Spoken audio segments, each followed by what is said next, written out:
Because, sometimes a good story is best left to the imagination.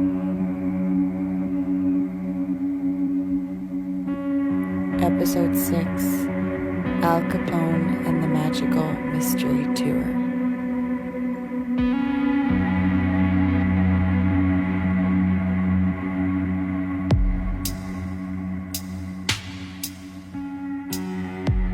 Throughout the years, the Chicago-based Margie's candy store gained notoriety thanks to visitations from various pop culture icons. Al Capone would tame his sweet tooth sitting in their booth blocked by a cement wall. He signed a photo for the owners instructing them to watch the register. 40 years later, the Beatles would also indulge in sweets there after playing Comiskey Park. Margie's candy store owner, Margie, recalls a story with her son, George. She said, "Hey, some English guys are here from Sox Park." George said, "Ma, there's no English baseball team." She said, "No, dummy, it's the Beatles." Although the pop culture icons never met, 20 years before the Beatles started their magical mystery tour, Al Capone died. Ironically, Capone created his own sort of magical mystery tour. In his days, traveling from Chicago to Miami along the Dixie Highway. At this point, you're probably asking, Bran, what does Al Capone, the Dixie Highway, and his personal magical mystery tour have to do with Slim? Well, let's get into it. In my research, I came across a Nashville Banner article dated April 22nd, 1931, titled Commission Rules on Bus Petitions. About midway through, the article states, approval of lease contract between Red Star Bus Line Incorporated and Otis Merritt for operations between McMinnville and Monteagle. Actually, it was my wife who found this article and sent it to me. This was at the very beginning, when I was just getting started. The way that Gmail displays emails, I kept accidentally looking over it for almost a month. Then one day I realized I had missed her email and the Nashville Banner article. And this was an important piece to the mystery. Slim was operating beyond McMinnville. But why Monteagle? There must be a reason why Slim wanted to run his taxi business from McMinnville to Monteagle, Tennessee. After this discovery, I started brainstorming connections. Why this town? What in Monteagle is so important? A memory of eating at a historic Monteagle restaurant popped in my head. High Point. High Point is an upscale, high-end restaurant on the National Register of Historic Places. The 1929 historic three-story home turned restaurant truly is a step back in time. The walls, the stairs, and the structure carry a legendary mystique still to this day. When I visited the restaurant, I was perusing the upstairs looking for the restroom, and I kept thinking that someone was watching me, or they were behind me. My family and I ate in the dining room that was equipped with a flickering fireplace, period light fixtures, and original hardwood floor that creaked as you walked. During dinner, my dad referenced the local lore that Al Capone had financed this place and had frequented it on his way to Miami from Chicago along the Dixie Highway. This memory rushed back to me. The article references Slim obtaining a petition to run his taxi service from McMinnville to Monteagle. To quote Mel Gibson's character in the sci-fi thriller Signs, "See, what you have to ask yourself is what kind of person are you? Are you the kind that sees signs, that sees miracles, or do you believe that people just get lucky?" Or look at the question this way. Is it possible that there are no coincidences? It is possible, as we've already experienced throughout this investigation. In this episode, we will hear from some experts. New York Times best-selling author and popular journalist Jonathan Eig, author of It's a Southern Thing and writer for Alabama.com, Kelly Kazik, along with her husband, William Elric. They are all going to help us unravel a bit of this folklore about Capone and his magical mystery tour of the Dixie Highway. Let's start with Jonathan. Here he is talking about his book, Get Capone. My name is Jonathan Eig. I am a journalist and author of 5 books. My most recent book is a biography of Muhammad Ali, but a little bit before that, I wrote a book called Get Capone that describes the career and the takedown of America's most notorious gangster, Al Capone. During the 20s and 30s, Scarface, as he was also known, built a multi-million-dollar operation in Chicago dealing with bootlegging, prostitution, and gambling. It was the epitome of the organized crime scene. Just from illegal liquor alone, he amassed $60 million a year. To bring that into today's terms, that would be the equivalent to $775 million. Capone is the most infamous gangster of all time and still a hot topic. Tom Hardy is starring in a biopic later this year. Capone's name has been immortalized in pop culture, movies, and books.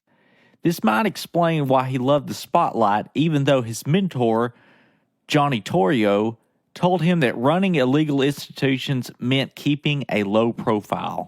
Oh, a lot of things. First of all, Capone lived very publicly. He was kind of a celebrity criminal, which seems like a really bad idea, right? If you're trying to, if you're breaking the law all the time, you probably should just keep a low profile. But he was the opposite. He loved the attention.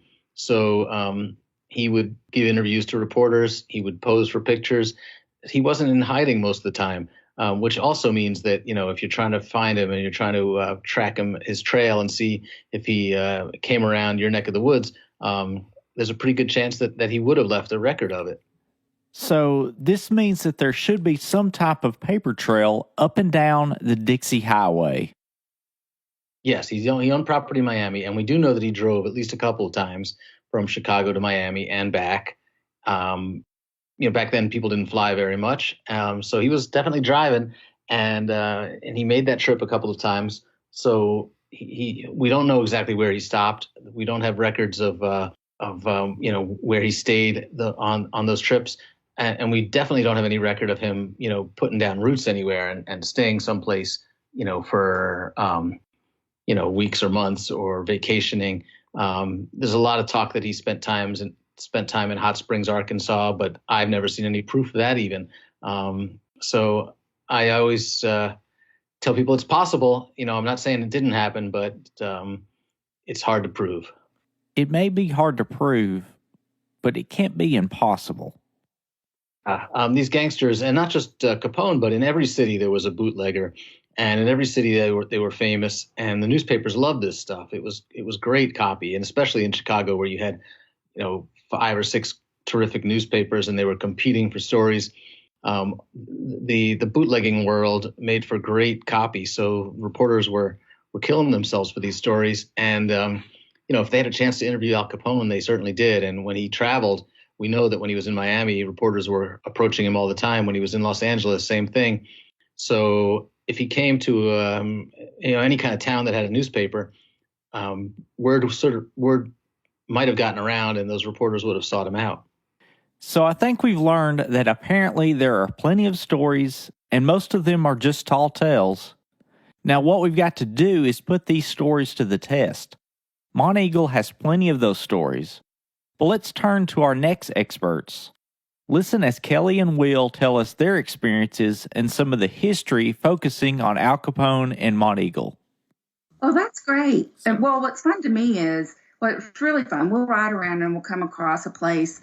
And a lot of times we don't know about it until we get home. And then I go in and start doing research. And this is one of those cases where we saw the place and it looked really neat, but we didn't know about it until after the fact. We didn't know its significance. Oh, really? Yes. Mm-hmm. We didn't really know. We just thought it was, hey, that's a really cool place, and took pictures and that kind of thing. But then I came home and started doing some research and came across the Al Capone connection. Several different places There's some information on the restaurant website. The restaurant that's now in the house has some history on it. And most of what I found is not, can't really be backed up with documentation. The part about Al Capone, most of it, I think, is legend or lore, but it's just interesting that history's there.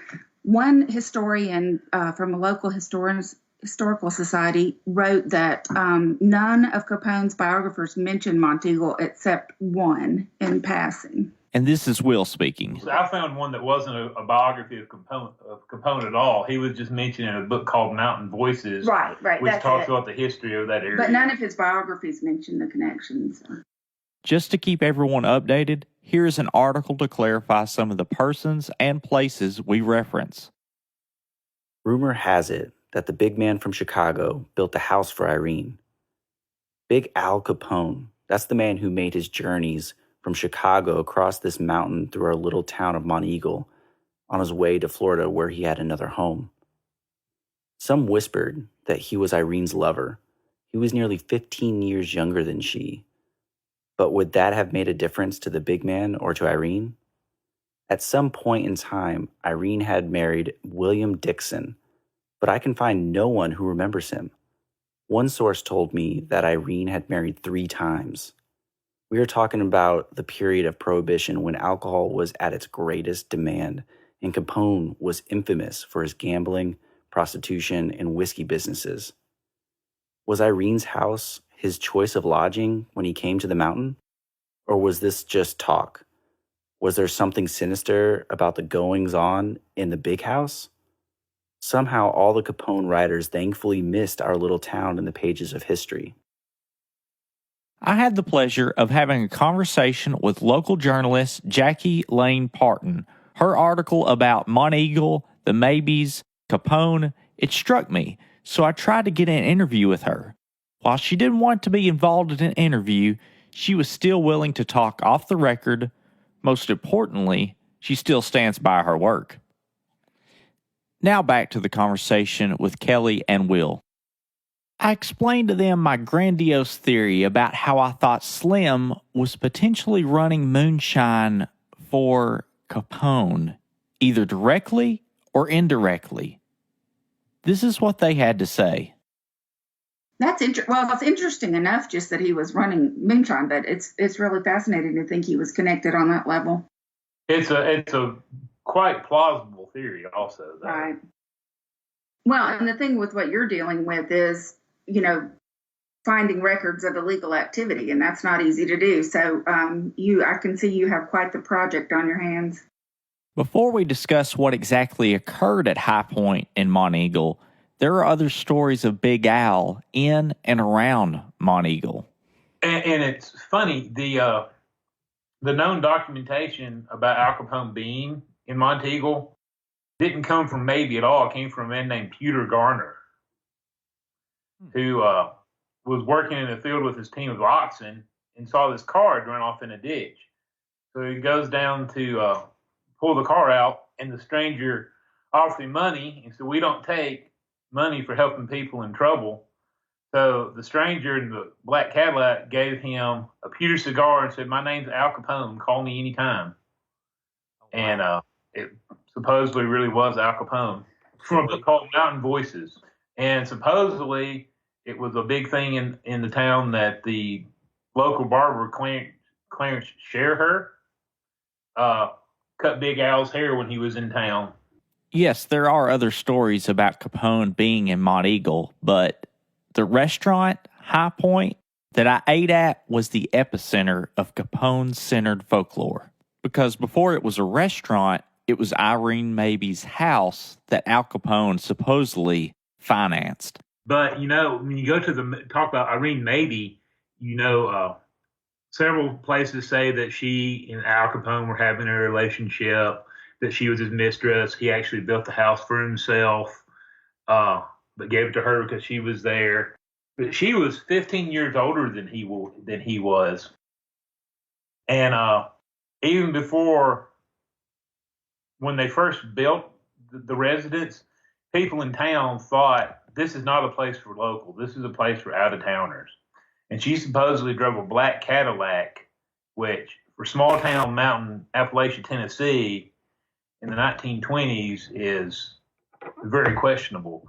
And it was always said that big groups of black Cadillacs would show up and the people would go inside and go about their business from there.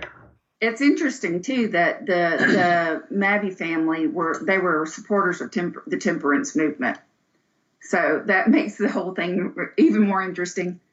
And I'm sure you've known from looking at the restaurant's website that they supposedly have a trap door that goes out on an escape hatch that goes out onto the roof, and they have sliding walls to go down into the cellar. I didn't see any trap doors at Irene's house turned restaurant, but maybe, just maybe, the Capone historians missed some of his stops along the Dixie Highway. Yeah, the only thing I have to really say about the house up there in Irene, and granted, her family were some of the founders of the town. And matter of fact, her father was the first postmaster. But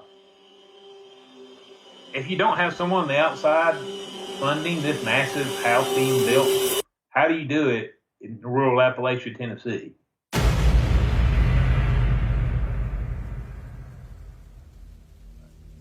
And then, even after the 20s and after Al Capone's time, she was still very secretive and no one knew anything about the house until after her death. Will lived in Chicago and was a forebear of those lawmen who rivaled against Scarface. He shares some of those stories he has gathered over the years with us. Well, moonshine is real big in Appalachia. I mean, you live in McMinnville, so you know that. Yeah. And you know how small towns are.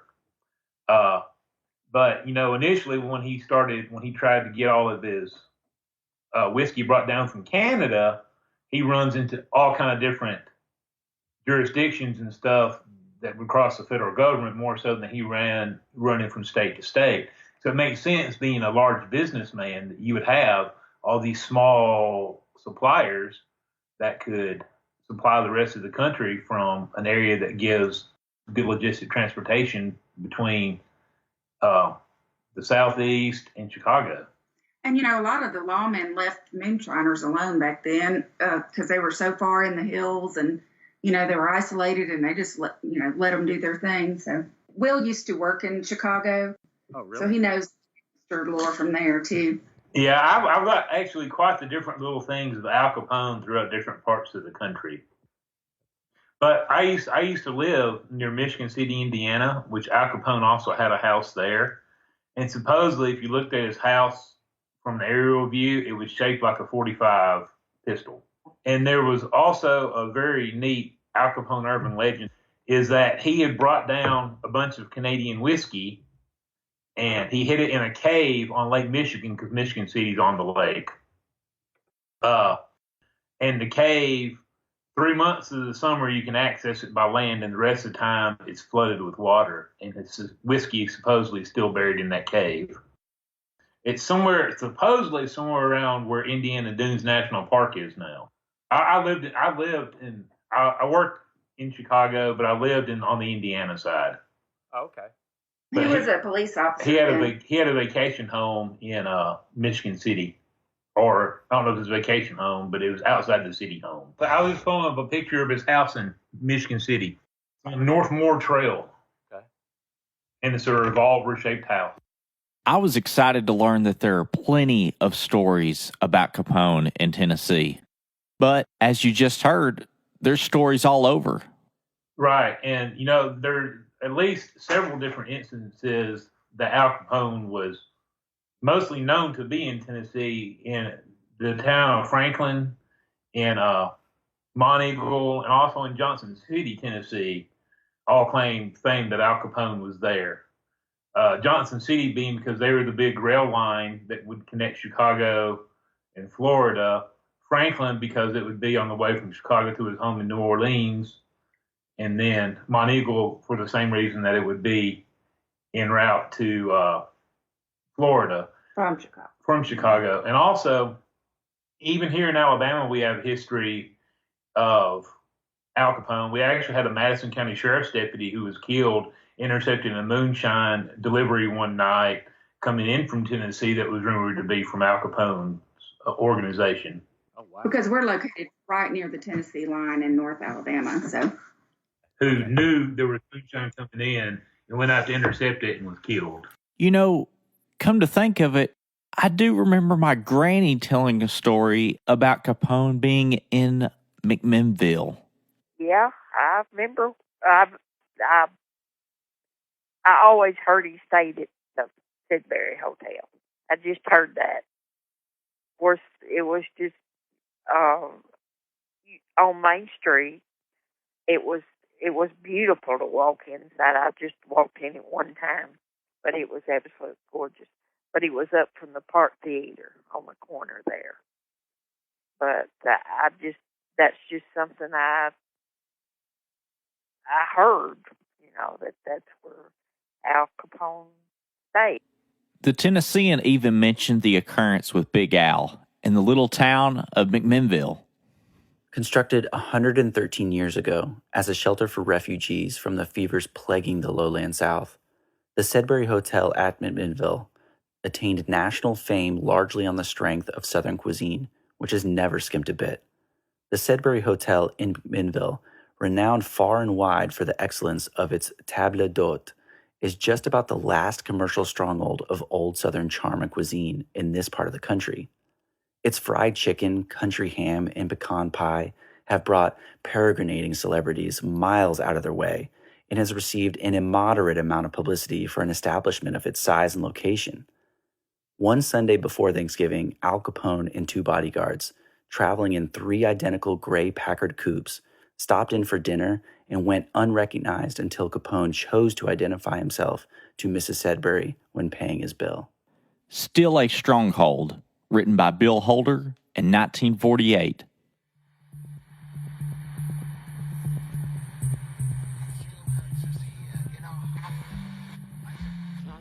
See, I just want to make sure everyone is on the same page.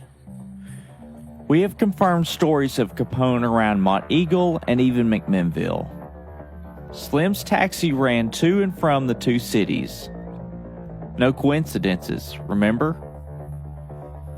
All the stories of Capone's magical mystery tour along the Dixie Highway are captivating. They're very captivating. But can we trust these stories? I mean, can we really trust them? Did Capone really have connections in Monteagle? And did Slim take Moonshine from McMinnville to Monteagle for Capone and his men to pick up? These legends get started, and anybody who was involved in bootlegging, anybody who's involved in moonshining, sometimes even anybody who just owned a piece of property in the 1920s comes up with a story about how Al Capone is connected to it. And it's certainly especially true here in Chicago. And, the closer you are to Chicago, the more stories there are about Al Capone having, love nests, having bootleg liquor operations, having distilleries, breweries, and most of the time they turn out to be false. And I always tell people, unless you can come up with the deed to show that he bought the place, or you can come up with a picture or a newspaper clipping, then I would proceed with a great deal of caution, because people left a trail if they really spent a significant amount of time someplace. So if you can't find any trail, then it doesn't mean it didn't happen, but it means you better be skeptical about it.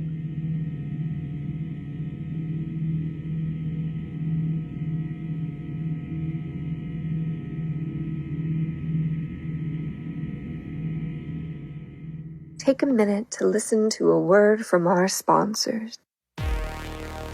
Hello, fellow crime dogs. My name is Eric Phillips, and this is my co-host and hetero life mate, Robert Prestige. Hey, what's up, guys?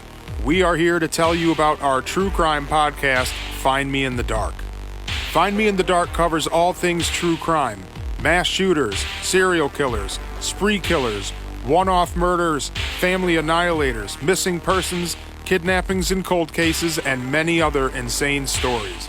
we do deep dives into history's most incredible mysteries and discuss the darkest sides of humanity. Two best friends that are obsessed with true crime and want to share these stories with the world. We release one episode every 2 weeks, covering a brand new crime every episode. If you like crime and like hearing two best friends discuss the ins and outs of the world's most devious human beings, like and subscribe on Facebook, Podbean, Stitcher, Spotify, Apple Podcasts, and YouTube. We look forward to talking crime with you. Thanks for listening, and stay safe. Do you want to join in on the fun? Yes, I'm talking to you. If you haven't heard about Anchor, it's the easiest way to make a podcast. Let me explain. Number one is that it's free, and there are creating tools that allow you to record and edit your podcast right from your phone or computer.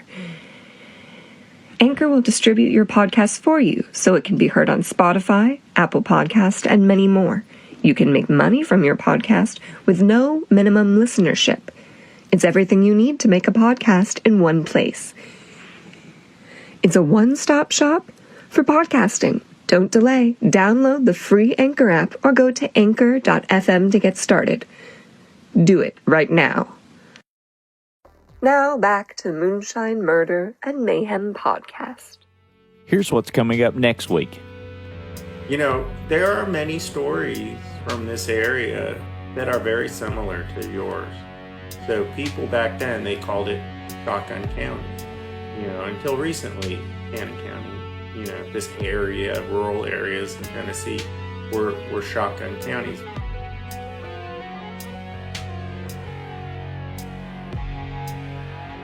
Thank you for listening to the Moonshine, Murder, and Mayhem podcast.